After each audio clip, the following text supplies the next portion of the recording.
السلام عليكم. عايزة أحكي لكم عن أوزجان دينيز، صاحب الاسم الرنان في الوسط الفني التركي والعربي.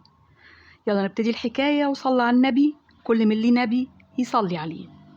أوزجان مش مجرد نجم، إنما هو طفل فقير بقى فنان شامل. هو قلب داق حب وانكسر أكتر من مرة. هو صوت شجن عاش عمره بيغني للأمل وهو من جواه مكسور.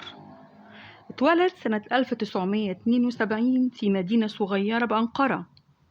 منذ البداية وهو مختلف، صوته فيه شجن مش طبيعي، نظرته كلها حزن، حزن غريب، كأنه عارف من يوم ما اتولد إن الحياة اللي قدامه مش سهلة أبدا. بالرغم إنه اتولد في العاصمة، إلا إنه كبر في مدينة اسمها أيدن، في بيت بسيط وأسرة فقيرة. ليه؟ لأن أبوه كان عامل بنا وأمه كانت ست بيت، فالحياة ما رحمتهمش أبدا، والفقر كان ضيف دائم عندهم. يمكن ده اللي خلاه يهرب للمزيكا عشان يلاقي فيها الملاذ والأمل ويحلق بأحلامه. في بداية الشباب بدأ يغني في حفلات صغيرة، ومع الوقت اتعرف وسافر لألمانيا في أوائل التسعينات، وبدأ هناك مشواره الفني الحقيقي، وأصدر أول ألبوم غنائي ليه سنة 1992، وبدأ اسمه يتردد في تركيا في الجاليات التركية في أوروبا. أما بالنسبة للحب الحقيقي بقى والمشاعر، ودي نقطة مهمة جدا لمعجبيه ومحبيه، فكانت حياته عبارة عن سلسلة درامية كلها مشاكل. في البداية بدأ قصة حب كبيرة ومهمة مع فخرية إفجين، وهي الممثلة المعروفة، إلا إن العلاقة بينهم اتوترت وانتهت لأسباب غامضة.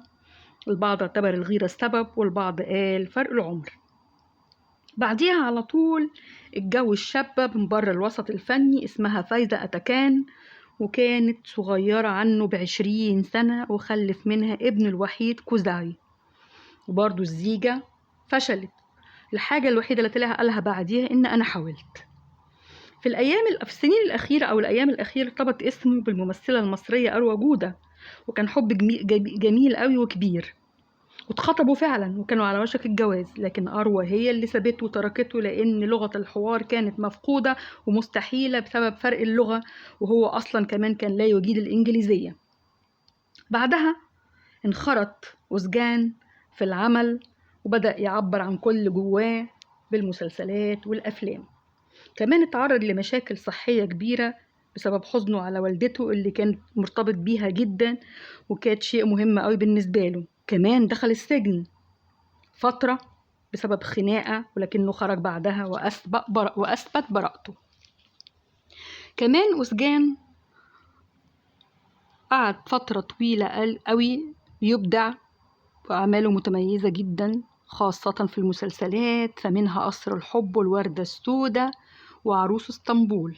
كل دور كان بيبرز حتة من جواه ومن المشاكل وروحه المطفية اللي كانت جواه. دي كانت حكاية أوزجان، حكاية قلب إنسان. لو عجبتكم الحكاية، أنا أختكم همسة، لايك وسبسكرايب عشان القناة تكبر. شكرا ليكم.